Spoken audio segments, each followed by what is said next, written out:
Hey everybody, it's Craig from the University of Applied Research and Development. It's my honour and privilege to have with us today Director Danny Sims, who's our course leader and course director for our Diploma, Bachelor and Masters of our Leadership and Management programs. Hi Danny. G'day Craig, nice to see you today. Great to have you here with us because I know that you've led and worked and delivered in training and development around the world. So how about you share with us some of your background in leadership training and development? It's a great question. Look, perhaps if I provide some background first of my early history, will provide some context to this and perhaps to some of the other questions as well. My background is, in general, is fairly eclectic. As a person that did not excel in the school system in my younger years, I left at 15 years of age. My working life started from fairly humble beginnings, prepping and making hamburgers, like many younger people did. I was urged to expand my employment opportunities and joined the police force as a cadet at 16 years of age. 2 years of training at the academy, then 8 years in a variety of different policing roles. This provided me with my initial exposure to one form of leadership approaches and how it could be taught. I decided to move away from policing and was drawn to a different form of emergency response work, pre-hospital medicine, paramedic. 3 years of training followed by a further 5 years as a qualified ambulance officer. Again, I was exposed to many different leadership styles and how a person or group could be developed. Fate and an injury led me down a different path. I entered the world of management and senior level positions within a really broad variety of sectors, and I had the luxury of travelling to quite a number of different countries. These positions saw me lead teams and in some instances, organisations. Roll forward many years later, and I've been responsible for the development of many different types of leadership development programs and other disciplines, both internally within organisations and through formal training institutions.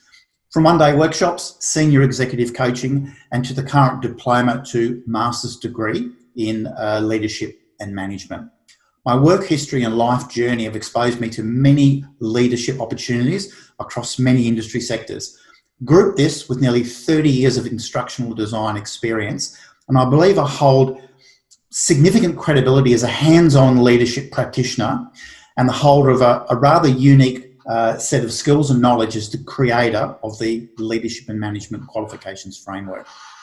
That's sort of my work history, both in leadership and leadership development, in a nutshell. I'd love for you to tell us a bit more about the Leadership and Management Qualification framework and how that fits together, because that's really dynamic, it's innovative, it's new, and our programs are structured around that. So tell us more about it. Look, great. As I mentioned previously, I was not what you'd call a shining example at school. I struggled and left school at 15, firm in the belief that I really wasn't very smart. Learning and achieving diplomas and degrees were for the learning elite, not for someone like me. And that's what I firmly believed in my younger years. I learned later in life that IQ was not the only measure of a person's worth, their value and what they could contribute to themselves, their families, their teams and organisations. This realisation drove me then and till this very day to create exceptional learning opportunities whereby everyone has the chance to learn, develop and shine. Look, Craig, I know this may sound a little bit trite, but I bet there are plenty of people out there that have been told you're just not good enough, or even worse, you're dumb, and that there are no chances for people like you to study and achieve a qualification. Well, I want to make sure that anyone that wants to learn and develop their leadership capability and wishes to drive their own career path has that particular opportunity. Make no mistake, any participant working through any of the leadership and management qualifications are going to have to work hard and earn that piece of paper, but their learning experience will be tailored as much as possible to their individual learning needs to ensure the best chances of success. Here are some examples. Pre-study profiling. We need to understand the learning and behavioural needs of all of our students. This is achieved through a series of profiling activities that measure learning and communication preferences and language literacy and numeracy competence. Rather than providing a student with a PDF to read, the learning materials are able to be tailored to meet their particular learning preferences. Look, I'm talking about podcasts, dynamic videos, interactive digital dynamic scenarios, and a large variety of other engaging activities that link directly with an individual and a cohort's preferred learning preferences. Where possible, I've tried to reduce the requirements for standard theory tests. I mean, there's not many people I know that enjoy theory tests.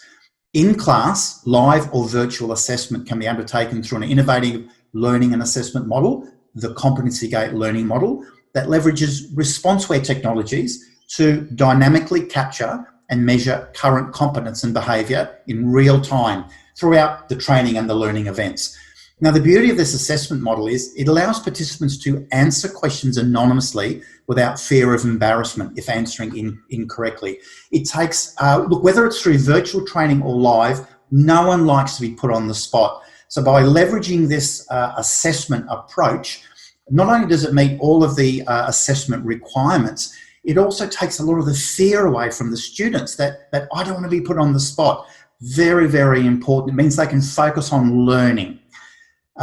This model also allows them to learn from the collective, because using the technologies, we can dynamically see the responses on a screen. So we're able to see how other people feel and learn. And also they receive instant, accurate and dynamic feedback.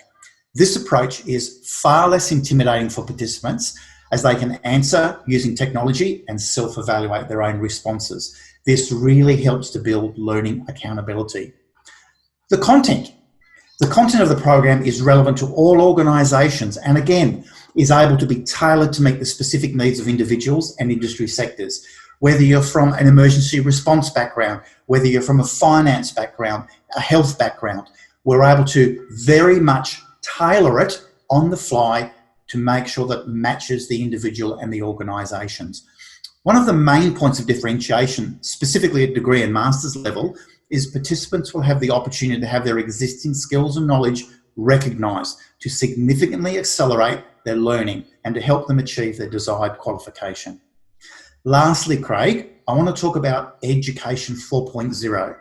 It aligns very closely with Industry 4.0, the fourth industrial revolution. Education 4.0 describes the shape of learning that addresses current and near future learning needs. Research suggests that all organisations, whether it's training or otherwise, must consider adopting the recommendations to enhance and support learning.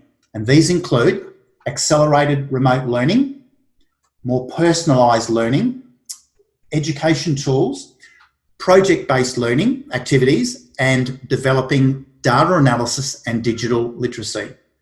The leadership and management programs have all been designed with the above mentioned recommendations embedded to enhance the learning experience and assist participants to lead their own learning and to lead the learning of other people. Yeah, that's really exciting, really unique, particularly the way that you customise the program or the assessments, I guess, to make sure it really reflects the careers, the industry, the learning environment that people are in the working environment. Why don't you tell us a bit more about who this is for? Because it sounds like a really unique pathway. Yeah, thanks. The catchphrase for the Leadership and Management Program is stand out, step up, become the leader you deserve to be. I really understand, Craig, there's a lot of study choices available. I'm really aware of this. This suite of leadership and management qualifications will provide participants with a significant advantage over others and improve their career path because it is future focused based on current research. And that's the real key here. It's based on current research that is future focused for organisations, in particular in leadership. The World Economic Forum and other peak global bodies have provided a real insight into the skills required in the future. Industry 4.0 and digital literacy are the main drivers of what is to come.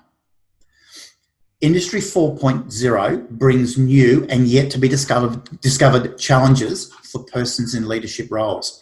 The World Economic Forum, in a recent paper, it was January 2020 of this year, stated more than 1 billion jobs, almost 1/3 of all jobs worldwide, are likely to be transformed by technology in the next decade. By just 2022, that's, well, it's 1.5 years from now, the World Economic Forum estimates 133 million new jobs in major economies will be created to meet the demands of the fourth industrial revolution. I find this incredible. And this is what I took into consideration when designing the pathway to make it palatable for people now and the future. To lead and manage such a large-scale global transformation requires specialist leadership and management capability, regardless of what industry you work in, what country you live in, and where you are currently sitting in an organisational hierarchy. This research clearly shows that regardless of the job that you're in, these are the requisite skill sets required to effectively lead now and in the future. The leadership and management programs have been specifically designed to prepare emerging and current leaders. So this is where I go back to answering the question, who is it relevant for? Emerging and current leaders to effectively guide and lead individuals, teams, departments and organisations through current and future predicted challenges. So essentially anyone that is coming into a leadership role, whether it's a team leader level or right up to director level. The suite of qualifications arms participants with the skills, knowledge and behaviours to lead people and organisations now and the future. Danny, you can see I'm quite. You can see I get quite excited about it, and I really am because look, from my own research and my own discussions with people globally, they're focusing very much on statistics and economics, and that's great, and there's absolutely a place for that.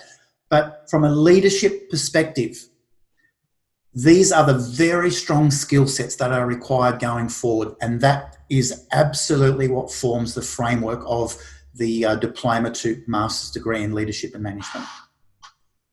As you're speaking, I'm starting to feel really excited myself. So I understand what you mean about, this, you get so excited when you talk about it.